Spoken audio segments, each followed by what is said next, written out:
Hey guys, it's lunchtime on a work day. I'm hungry. I don't want to spend too much money. I want to eat a little bit healthy today. I've been eating like shit. Had a few weddings, a few parties, so I needed to kind of balance it all out, get that shredded physique back, which I never had in the first place. So today, I went to the shops yesterday and I picked up some pulse pasta. So it's got in it peas, lentils, chickpeas, and borlotti beans. It's a good source of protein, gluten-free. I like gluten, but hey, 24 grams of protein per 125 gram serving. That's pretty good. Today I'm gonna add even more protein to it, whilst not having too much meat. I'm gonna add some tofu, and I'm gonna fry that tofu in some garlic. Gonna stir fry that, add a little bit of pesto to it, and we'll see how that turns out, and we'll try it out. First things first, the water is boiling. Gonna add this pasta in there. Also need to chop up this stuff so the water can boil. I'll chop it up. Let's go.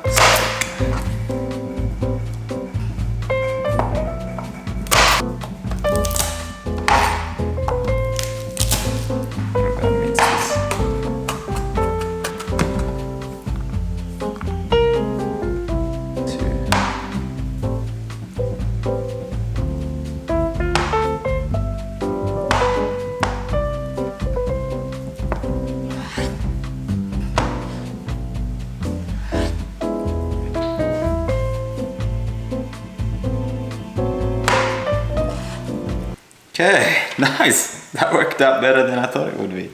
Some nice cubes.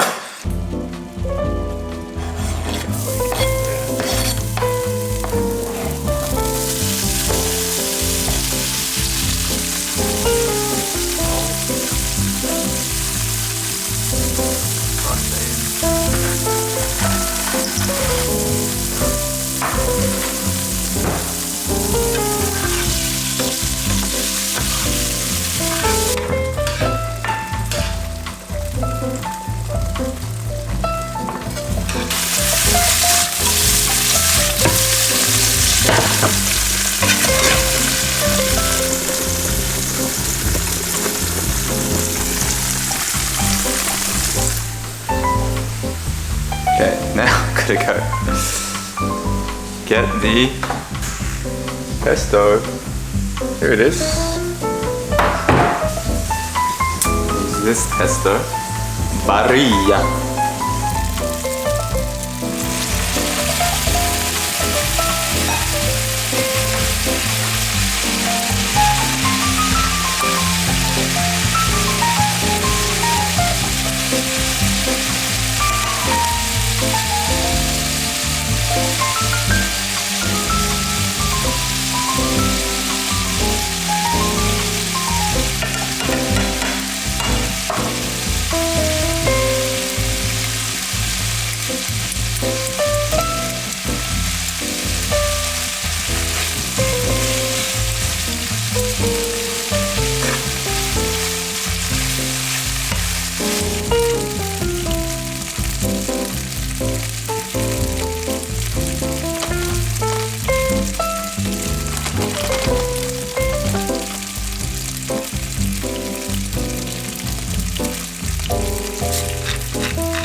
Rumbling.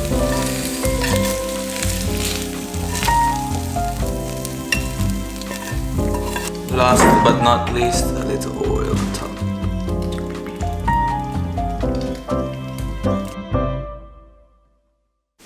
All right.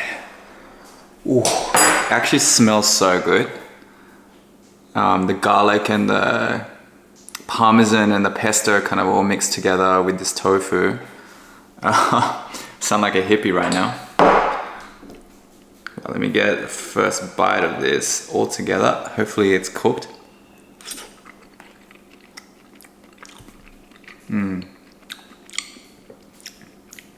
Have another bite.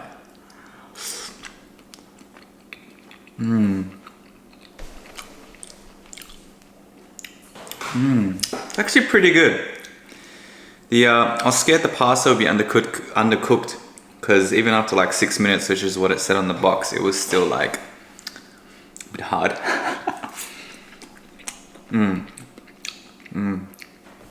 But once I cooked it again, kind of in the pan with a bit of the water and the sauce, it actually turned out pretty okay.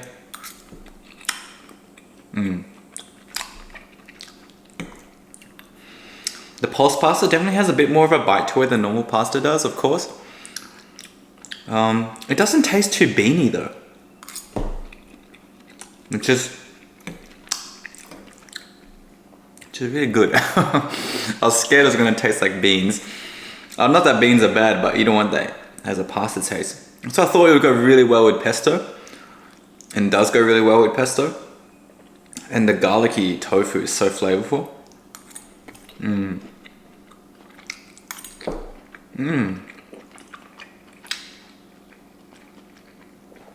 All in all, that took about 10-12 minutes to make. Preparing, cooking, everything. I'm really happy about that. And the garlic actually got super crispy and toasty and nice.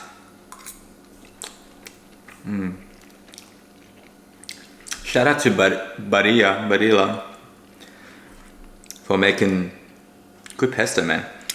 I always wanted to make my own pesto, and in fact I've never actually made it myself. I know you can use a pestle and mortar. However, I don't know, I can't remember where ours is, but also I can't remember where our blender is, if we even have one anymore. And it's like a decent amount of effort. You gotta have basil, pine nuts, cheese, olive oil, salt. It's okay. You could make it. I've got an excuse for everything, it seems.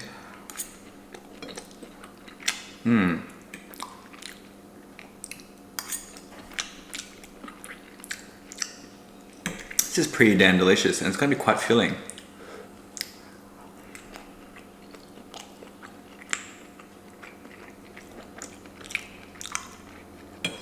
Overall, this meal probably costs like $5 to make, which is pretty good too.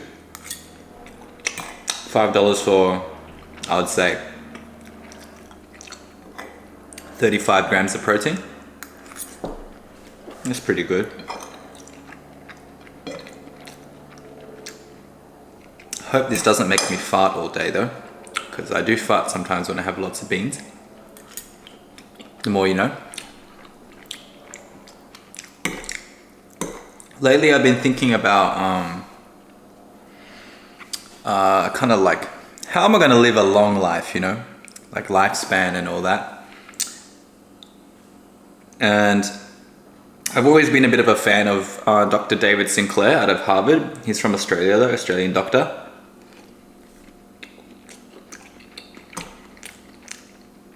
I haven't read any of his books, but I've read some of his like papers, and I've been, you know, following him on the different podcasts that he's been on, including the one that cannot be named anymore, the Joe Rogan Experience.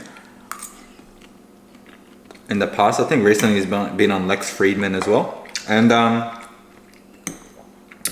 even more another Joe Rogan simp. But even more recently, I've been watching listening to his own podcast with a co-author of his. Looks a little weird. His face does not match his voice. But I've been listening to his podcast called Lifespan, which I think also his book is called. And they've been going, like, they're about an hour long each and or more, and they're going to real good detail about all the different factors that can contribute to you living a long life. And, you know, whether I've been inspired by that or I've been doing it on my own. I kind of follow some of these things, and some of them being fasting. So as I've probably mentioned in a video before, I don't eat until lunchtime, and my last meal was about 5:30 or 6 the day before for dinner, which is quite early dinner. So I end up fasting for about 16 to 18 hours. I mean, I have like a cappuccino with almond milk for quote unquote breakfast because I just like coffee. There's a little bit of calories, but not too much to break the fast. And by the time I have it, it's been about 16 hours anyways. So, inconsequential to me. So I've been fasting. What else do I do? I guess specifically to lifespan. Oh yeah, blood sugar. I try not to spike my blood sugar too much. I'm not that great at that because I do have a girlfriend and I do like to go out to eat. And one thing she loves recently, she goes through phases. And one thing she's been craving is bingsu. Now, I don't know if you know what bingsu is, but it's shaved ice with a bunch of sugar on top, essentially. She likes this Melona one, it kind of, you know, like the Melona bar ones. When it comes with like little pieces of rock melon or honeydew melon or whatever it's called, winter melon. And that's the healthiest bit. The rest is just like ice cream, sugar syrup, and yeah, it's delicious and refreshing, especially now in summer. Not great for you though. Particularly she likes to eat dessert before dinner, which is a recipe for disaster in terms of your insulin spiking. So yeah, I've been trying to like eat a diet in which I don't like spike my blood sugar. I really focus on drinking water or, you know, zero sugar drinks. Also, I've been kind of picking up the exercise regime lately in terms of cardio, going for more jogs, doing sprints, all which can contribute to just healthier lifestyle. But the kind of main concept of longevity is that of hormesis, which is essentially the principle of putting your body under stress, like certain types of stress, positive stress, which causes your body to adapt in such a way that it wants to live longer. Perhaps it thinks, hey, if I'm hungry, I'm not going to be able to pass on my genetic code to the next generation, so I need to kind of prolong life. And that kind of activates certain like hormones and chemicals in your body that help protect it, like sirtuins, which is there's like 7 sirtuins or something.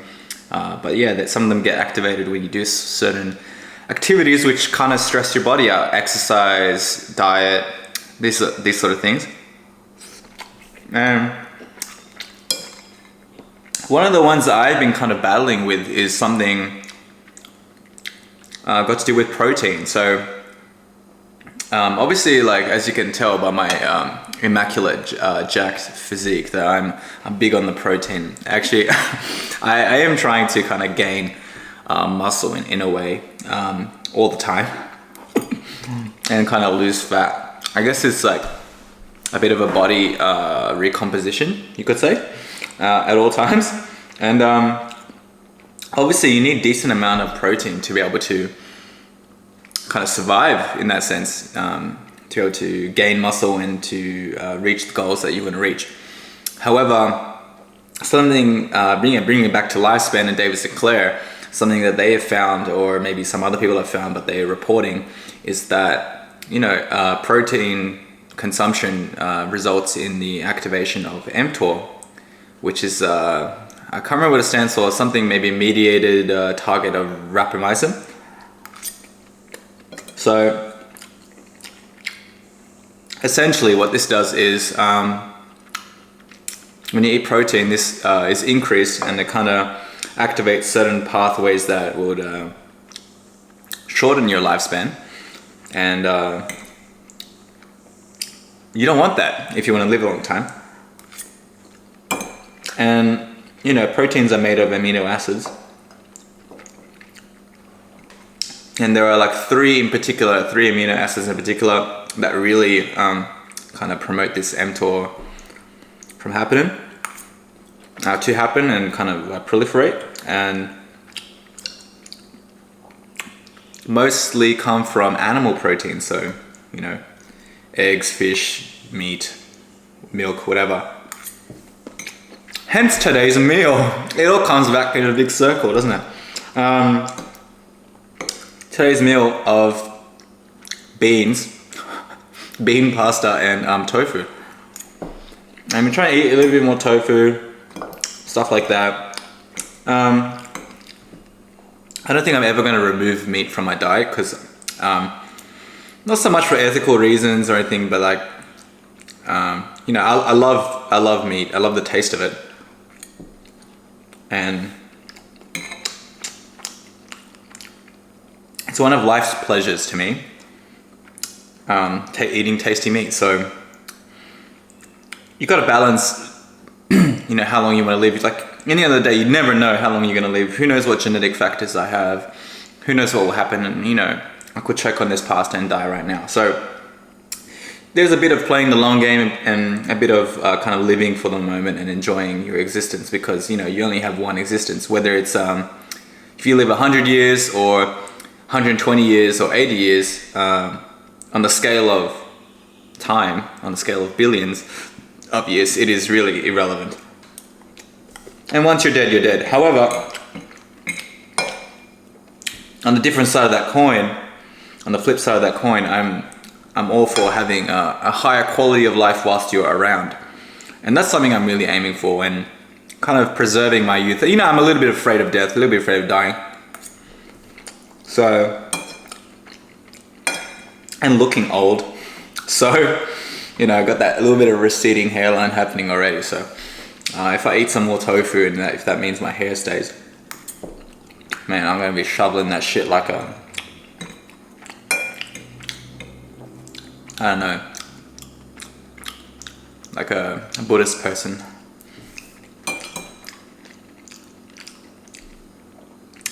This is so freaking good. I might make this again. The garlic tofu is freaking amazing.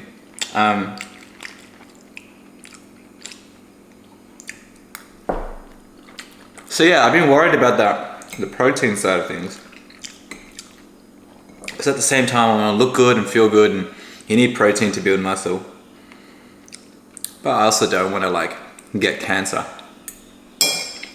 from eating too much or just having a generally shortened lifestyle. I know, like, the earlier you start with this stuff, the better the effects are going to be, and the longer you're going to live, and the healthier you're going to be whilst you're young. Because I know people my age, man, they look old already. And I know people in their 30s, they look really old. You know, it's the stresses of life and bad decisions. And personally, I'm someone, I never want to be overweight. I never want to be, and again, I've never really have been. I'm lucky in that sense that I've developed habits since I was young that kind of, without even thinking or trying, I don't, yeah, damage myself too much. So, yeah.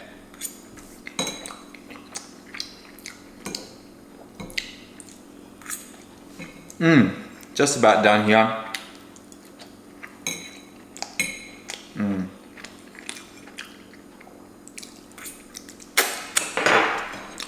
And of course, you gotta lick the bowl. No gram of protein left behind.